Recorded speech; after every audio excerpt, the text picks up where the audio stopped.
Bonjour à tous, c'est Émilie. Alors, je vous propose cette vidéo aujourd'hui pour vous montrer une de mes premières créations que j'ai fait pour ma DT Scrap by Fleur de Lune. Il s'agit des papiers de la collection On the Couch de Craft O'Clock.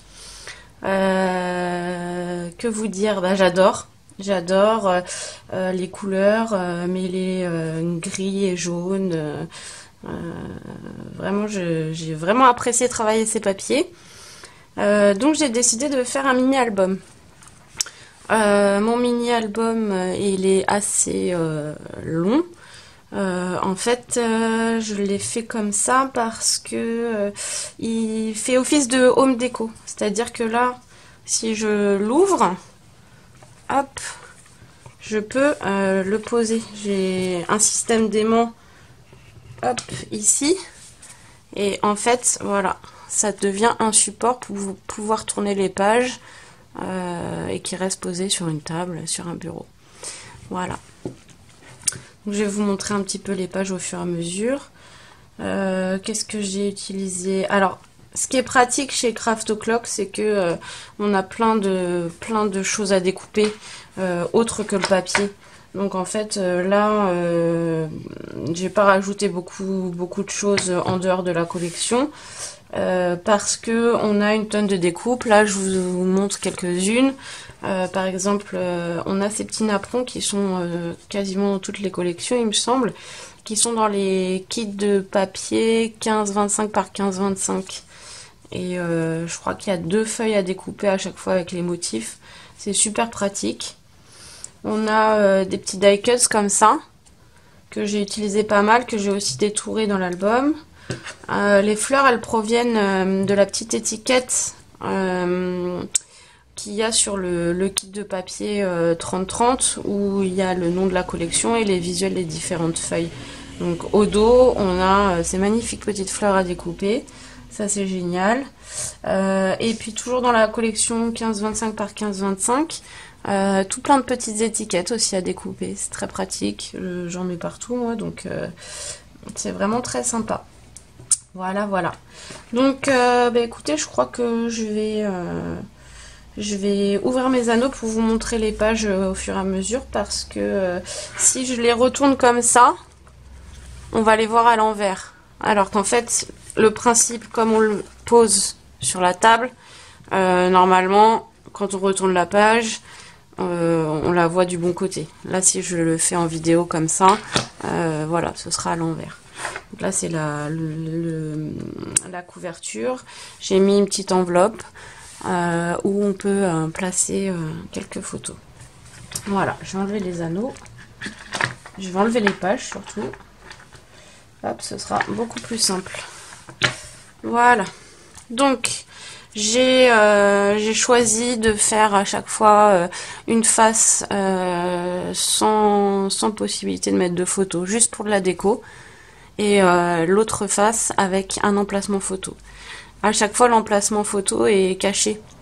C'est un élément de décoration, quoi. Après, on met ce qu'on veut à l'intérieur, ça fait petit secret, c'est sympa. Voilà, donc là, tout simplement, une ficelle. Et on peut mettre 2 places photo. Hop.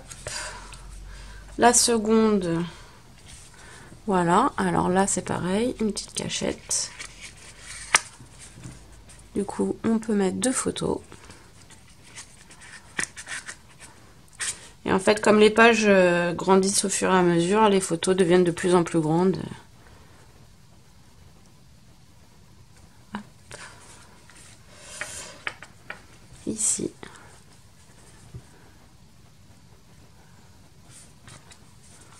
Là, la photo dans la petite pochette. J'en ai mis qu'une, mais je pense qu'on peut en mettre plusieurs. Voilà. Ici, et bien là, on tire la petite pince. Et voilà. Hop.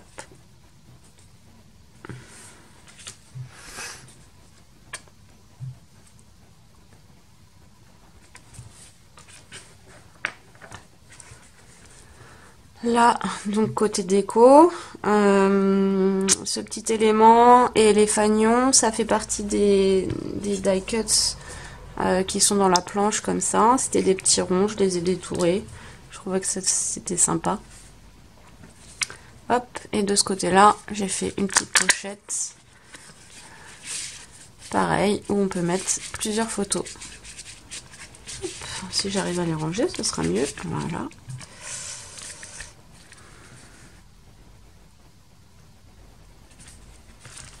La dernière page. Donc là, c'est pareil, c'est pas collé. Je crois que c'est la seule page où on voit une photo. Où on la voit vraiment. Et la dernière. Voilà. Hop. Donc je suis assez contente de ma petite création. Je ferai pas de tuto parce que il faut que je revoie un petit peu mon système. Je pense que j'ai pas pris de mesure assez large, c'est-à-dire que quand il est fermé en position pour être posé, je pense que je devrais faire une largeur du rabat un peu plus grande. Donc je ferai peut-être un tuto, mais je reverrai la structure pour que ce soit plus précis et que ça tienne mieux, parce que là en fait bon, mes pages sont pas très lourdes, mais il y a quand même du volume et normalement ça tombe pas, mais si je mets toutes les pages au verso quand je les tourne, ça c'est pas très stable et je suppose que c'est à cause de cette largeur là. Bref, et bah écoutez, merci d'avoir regardé cette vidéo, je vous dis à très bientôt, au revoir.